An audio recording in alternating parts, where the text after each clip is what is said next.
Membership websites have a lot of moving parts. So when you're just starting out and you're about to build your membership, there are some key decisions that you need to make about the tech that you're going to use.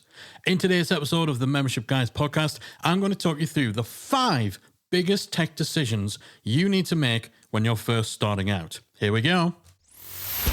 You're listening to the Membership Guys podcast, bringing you proven, practical tips and advice from the leading experts on growing a successful membership business each and every week.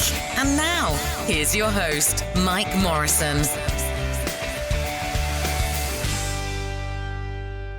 What's up, everyone? Welcome to episode 312 of the Membership Guys podcast. I'm your host, Mike Morrison, one half of the Membership Guys, and thank you for joining me for the #1 show for online membership owners. I truly appreciate each and every one of you and each and every second of your time and attention that you give me week in, week out.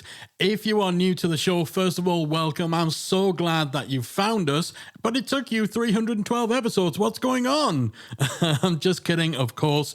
I am so appreciative that you've decided to spend part of your day with me. If you haven't already done so, make sure that you hit the subscribe button in whatever app you are using to listen to the podcast to ensure that you do not miss a single weekly dose of proven practical tips and advice on growing your membership business. And if you're already a subscriber, if you've been listening to the show for a while, you know I love and appreciate you. Thank you so much for continuing to stick with us, for all of your kind words, ratings, and reviews for the podcast.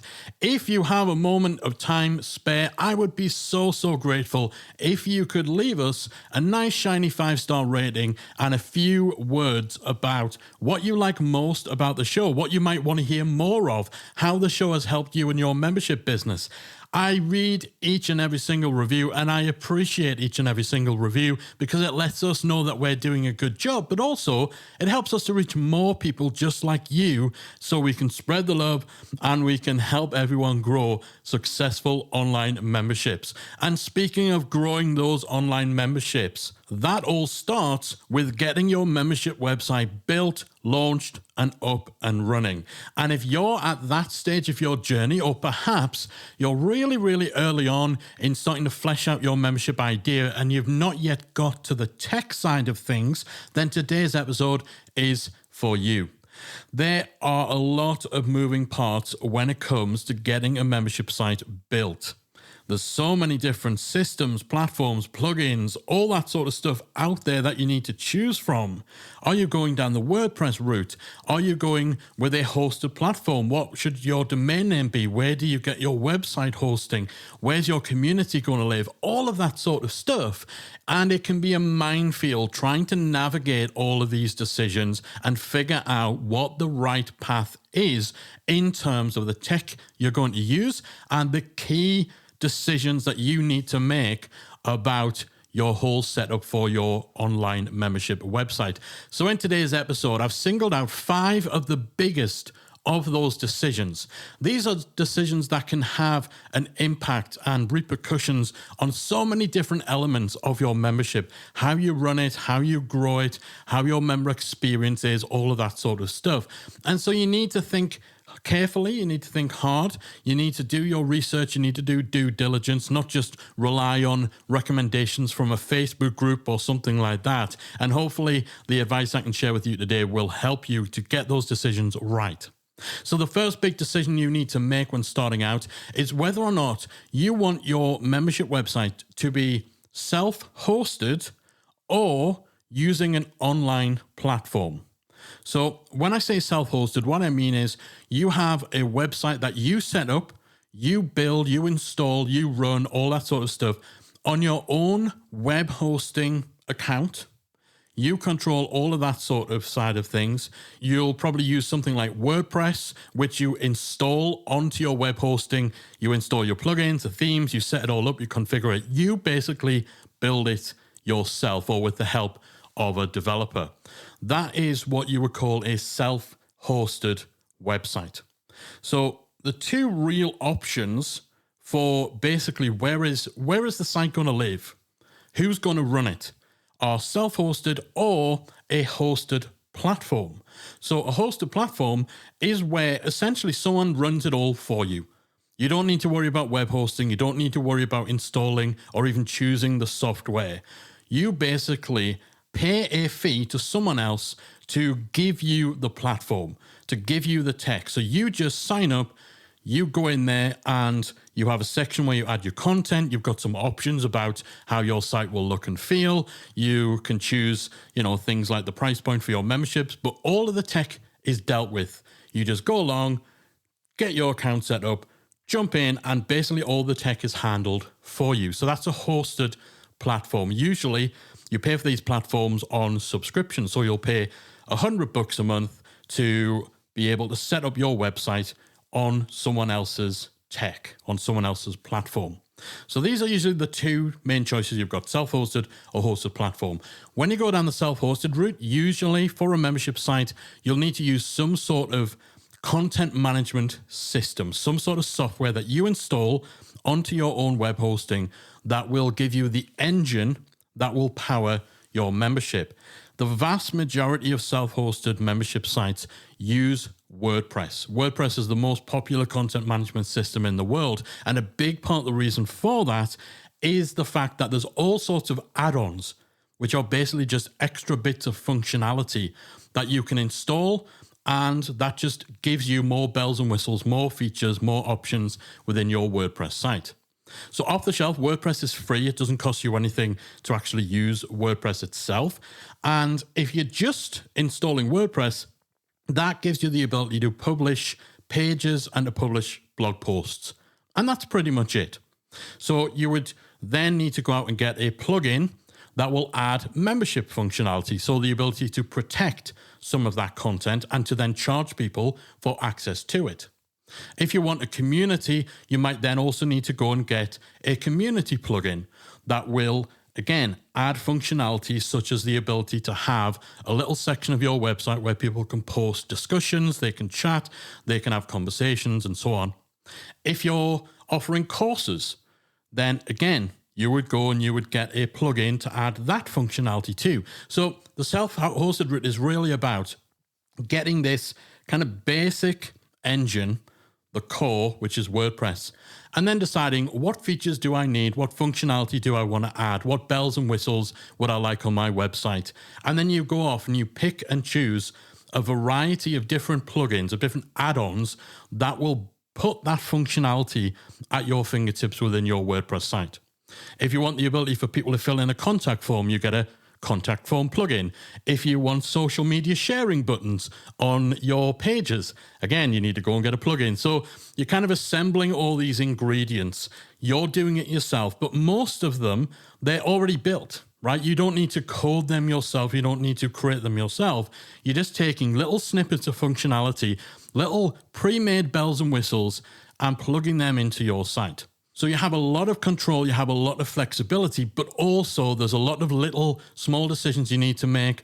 There's, again, it's all those spinning plates. And if you're new to just anything related to doing business online or running a website, it can be a little overwhelming if you don't have support from a community like Membership Academy, from a developer who will help you with it. So that's the self-hosted route. With the self-hosted route, you are in control. You get to pick and choose the individual elements, the different features and functionality, and you can tailor the tech that you use to your individual needs. The trade-off for that is the time, a little extra complexity, and then, of course, you need to juggle that. You need to manage that on an ongoing basis. If you go down the other route, which is a hosted platform, you have none of that. And that's a good and a bad thing. It's good because you don't need to worry about, okay, well, what features do I need? Which of the thousands of plugins that I could use for this feature do I want to buy and do I want to install? And how do I make sure they all work together and keep everything up to date? You don't need to worry about any of that with a hosted platform. But the downside of that is you don't have any control over any of that either. So if you decide that within your membership, you want the ability to give people coupons, so to provide coupons that your potential customers can use to get a discount on your membership. If your hosted platform, if the platform you're using doesn't have that as a feature, then tough. There's no ability for you to just go off and find a way to add this feature into the platform. You are limited by the features and the functionality that your hosted platform of choice provides to you. So that extends to particular abilities for your website. It extends to how much control you have over the look and the feel. You're not going to have as much flexibility and as much ability to totally customize and tailor things to your own need. So there's definitely a trade-off there. It's a lot less hassle, a lot less convenient, a lot less requirement for you to even think about anything tech-related. However, the reason why you have that peace of mind, that ability to abdicate any relationship to tech, is because someone else is in control. And when you're on a hosted platform, the features that they offer are what you are stuck with, essentially. So that's really that first big decision. Are you going to go self-hosted, or are you going to go with a hosted online platform? Self-hosted is usually WordPress with a membership plugin, such as MemberPress, Wishlist Member, Paid Memberships Pro, Restrict Content Pro, or hosted platform will typically be something like Kajabi, Simplero, Kartra, things like that. So that's the first big decision. We actually dove into more of the pros and cons of using a hosted platform versus being self-hosted all the way back in episode 24 of the Membership Guys podcast, if you want to look that up. Alternatively, head to the membershipguys.com/312 to get the show notes for today's episode, as well as all the links, including the one to episode 24, where we go more into this decision. Ultimately, though, it does come down to convenience versus control. Hosted platforms are a lot more convenient. You can literally go, and as long as you've got the money to sign up today, you can have a membership, essentially the engine of a membership, ready within minutes. And all you need to do is add your content. So if your content's already created, your membership can just be up and running in no time. In the self-hosted route, it doesn't take as long to get things up and running. Again, if you're part of a community like Membership Academy, where we've got tutorials, we've got the step-by-step on how to set up the tech. We provide things like a WordPress theme for memberships. Having access to all of that sort of stuff will definitely simplify and speed up the process if you go down the self-hosted path, but there still is a lot more to do with that option versus a hosted platform. So that is the first and biggest tech decision that you need to make when starting out. And actually, this decision will inform whether some of the other decisions you need to make are actually relevant or not. So if you're going with a hosted platform, you've got nothing to build.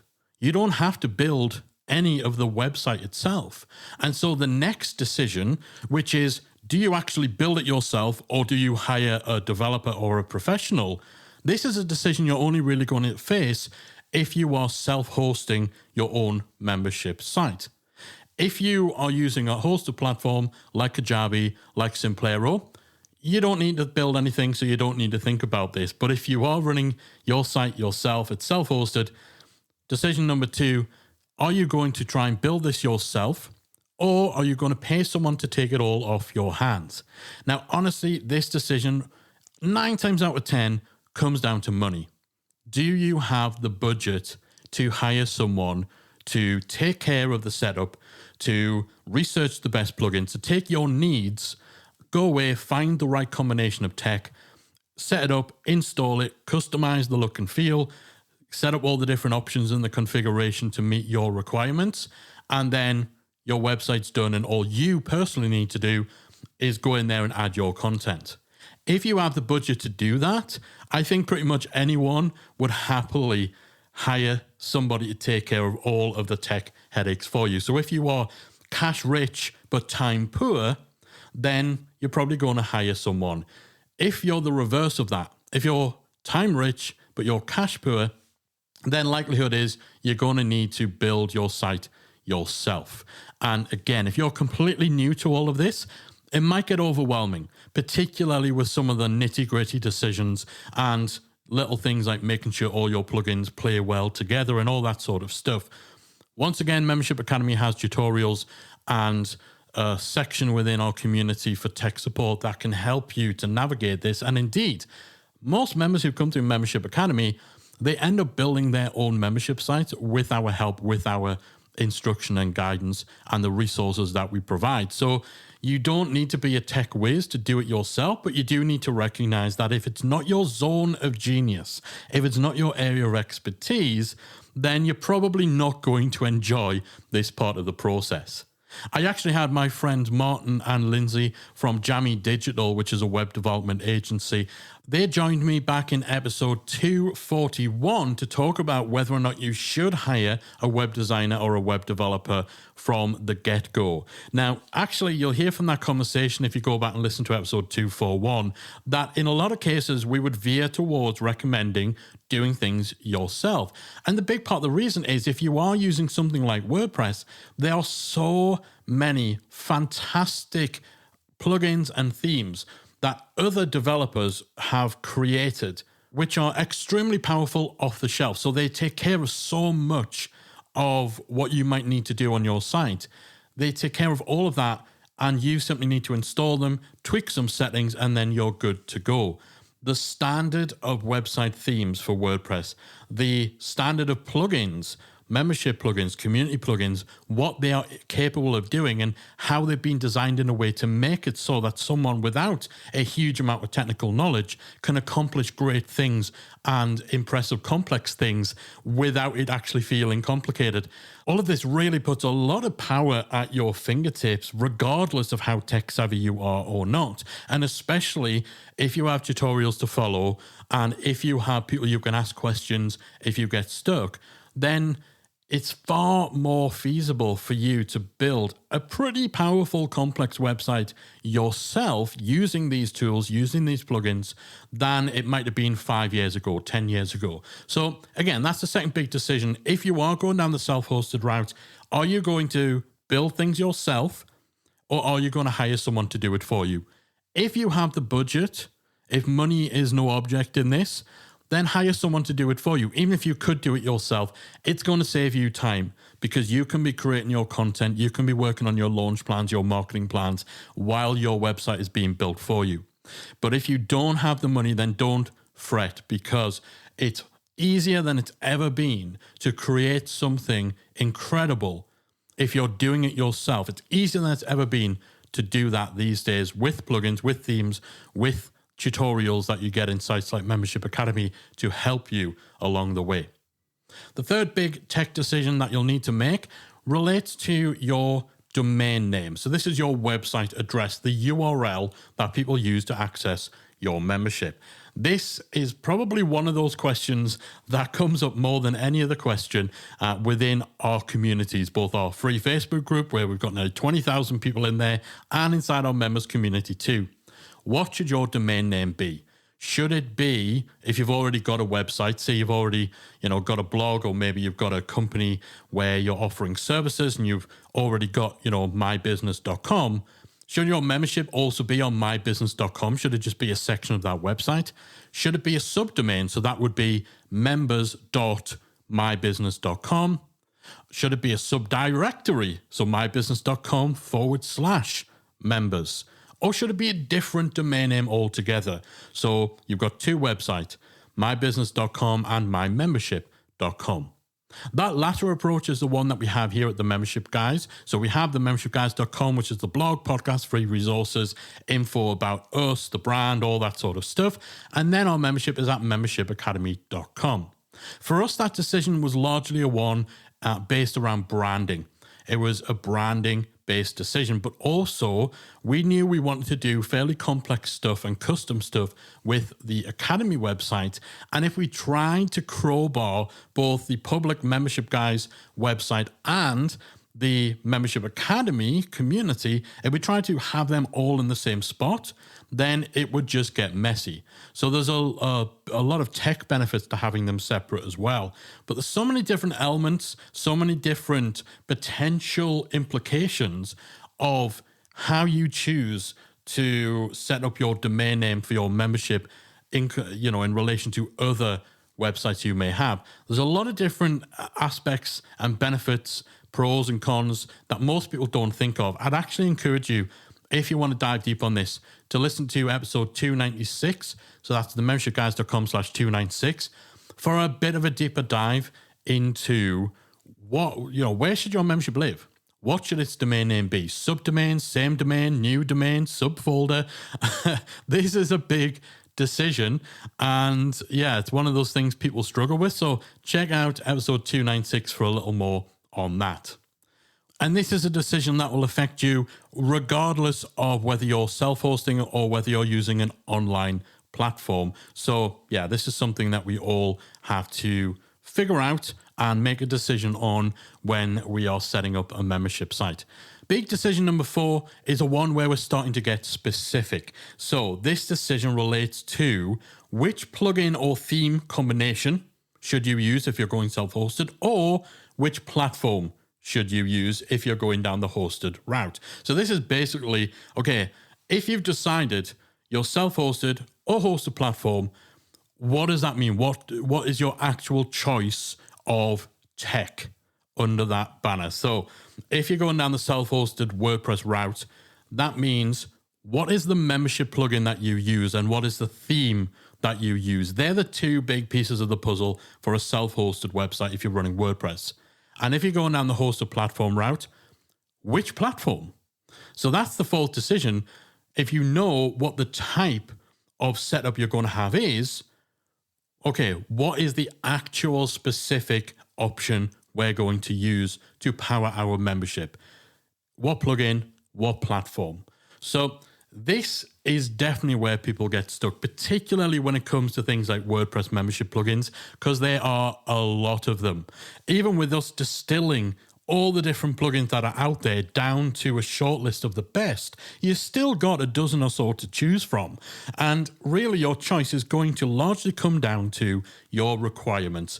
What features and functionality do you absolutely need? Like, what can your membership model simply not do without? What payment processors are you using? So are you using PayPal, Stripe? Are you using payment processors that are prolific in other parts of the world? So quite often when we talk about this stuff, the focus is on the Western world because a lot of the software that's built is built by developers based in this part of the world. However, if you're looking to cater to, for example, the market in China, if your main audience is based in China, your membership is going to service that audience, then your payment providers are going to be completely different. They're probably ones that a lot of Western developers will not have heard of and therefore will not support within their plugin or platform. So all these kind of things you need to know, you need to figure out, and chances are you already know this going in.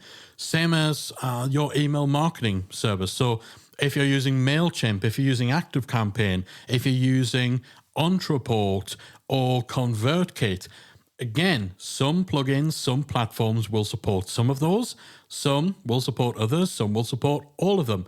So the decisions around which plugin or which platform that you actually use will come down to your individual requirements and the other tech that you need this plugin or platform to play with. And when it comes to the other tech, it really does come down to the payment processor and your email marketing software, your email CRM. Again, the choices for either plugins or for platforms are plentiful. And even when narrowed down to the best of them, still, there's enough to choose from to make this a difficult decision. Now, when it comes to WordPress membership plugins, for example, we've taken a lot of time to put together a comparison chart along with a little guide to help you to make that decision and the sort of things you need to think about and stuff you can test out or try out in order to validate whether a particular plugin is good for you. We put together that whole guide. It's basically a buyer's guide to membership plugins for WordPress. You can get that for free over at themembershipguys.com/plugins. So yep, completely free. Pop your email address in. We'll send you the link and that's it. You will have the feature comparison guides. So we basically stack the best WordPress membership plugins side by side and break down. These are the features they have. This is what they don't have. These are the services they integrate with and all of that sort of stuff. So that'll really help you narrow that decision down as well. We also have a number of reviews for WordPress membership plugins, again, at themembershipguys.com. And if you go to themembershipguys.com/toolkit, then you'll find a full kind of mini directory, really, of the different tools and tech, hosted platforms, plugins, themes, all that sort of stuff that we recommend, that we know are solid. You'll find those recommendations there as well. So that's the membershipguys.com/toolkit for, again, that directory of membership tech that you might look to use. And the membershipguys.com/plugins to get your hands on our plugin comparison chart and our buyer's guide to WordPress membership plugins. Because this is a tricky decision. We're really getting into the nitty gritty there. There's a lot of plugins out there, a lot of themes to choose from, a lot of platforms that are great. Kajabi's fantastic, Simplero's fantastic, Thinkific's fantastic for courses and stuff like that. But if they don't tick the specific boxes that you have in terms of your features and functionality requirements, then they might be the wrong choice for you. Same for WordPress plugins. You know, we use MemberPress for Membership Academy, and MemberPress is a great all-rounder. Our business model is fairly straightforward. It works well for us. We don't need any extremely complex functionality with our membership. And it might be that if we had a really specific requirement for our site, that might actually render MemberPress a terrible choice for us. And so, again, there is no one-size-fits-all plugin or platform that will be the best for everyone. It's all down to individual requirements. So make sure you check out the membershipguys.com/plugins and the membershipguys.com/toolkit to help you to narrow down those tech decisions. Whether you're self-hosted and you need to pick your membership plugin, or whether you're going down the hosted platform route and you need to choose which platform it's going to be, these resources will help you to do that. And then the fifth and final big key decision that you need to make when building your membership relates to your community. Most online memberships will have a community hub. They'll have a place that their members can go to. They can ask questions, they can post messages, comment on each other's discussions, get to know each other, connect to each other's profiles, all of that sort of stuff. Now, in the past, this decision has essentially boiled down to two options: Facebook group or an online forum. These days, there's probably a few more options in the mix as well, because I think there's a growing anti-Facebook sentiment. There's more people who are finding that their audience don't want to be on Facebook, or that they themselves as a membership owner don't want to be on Facebook. And so alternatives to Facebook, such as platforms like Circle or Tribe, which are, again, essentially, they are hosted platforms for communities. They're a little bit of a combination between Facebook and a forum setup. Platforms like Mighty Networks and so on. So it's not so much Facebook group or forum these days. Generally speaking, it's external community. So that's a community hub that sits outside of your website. So that could be a Facebook group, it could be Mighty Networks, it could be Slack, it could be Circle, it could be a Discord server, but it's external. It's not integrated as part of your website. It's different tech, it's elsewhere. Perhaps your members will need a different account to access it.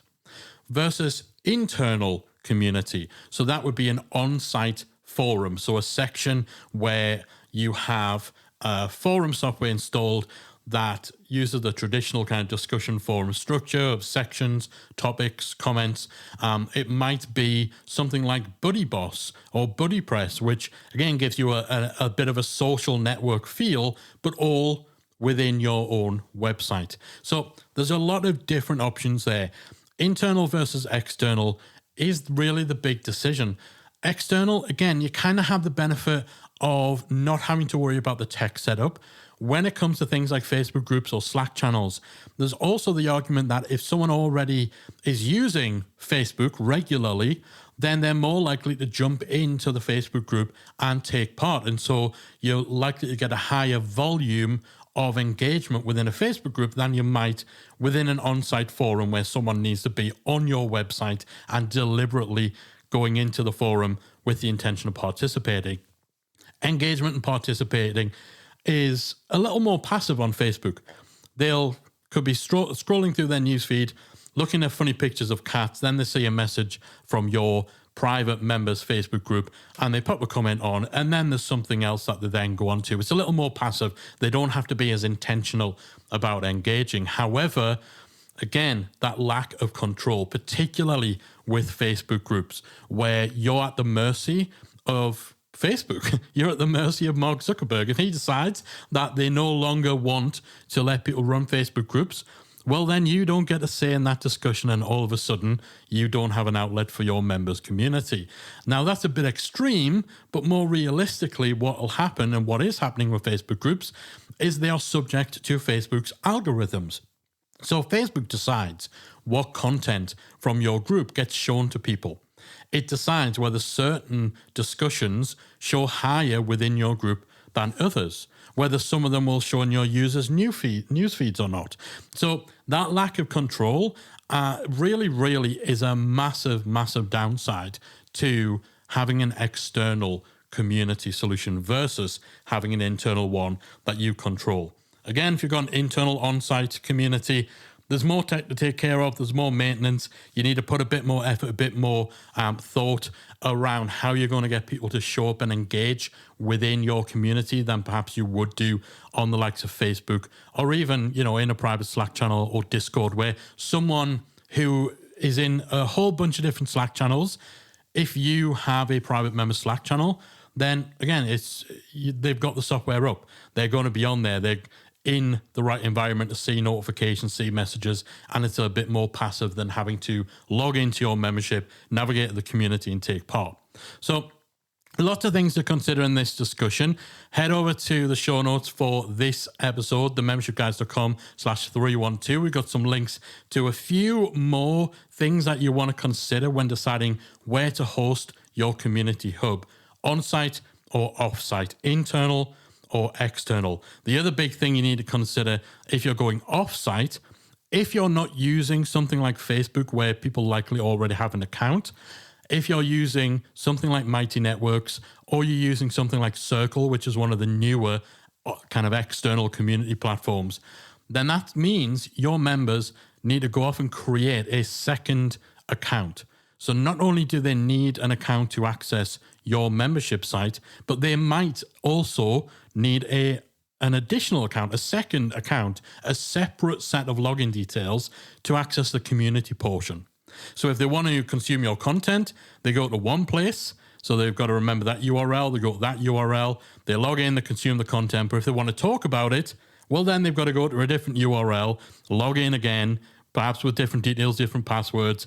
And, you've got that separation, and that can be a little bit awkward. It can be problematic. So again, that's something to consider as, the trade-off for some of the benefits you get with an off-site community hub versus having it as on-site, where it's a bit more of a seamless part of your website. There's no need for multiple logins, no need for multiple passwords. There's no need for you as the membership owner to manually add or approve the new members who join your community, because of course, if you have an offsite community, it's not controlled by your membership plugin, or it's not controlled by your membership platform. So all of these things and more to consider. Head to themembershipguys.com/312 to get the show notes for this episode with additional resources, additional bits of info, deeper dives into parts of this conversation, not just for this decision about where to host your community, but for all of the decisions that we've covered here today. These are big calls, big decisions on your membership tech.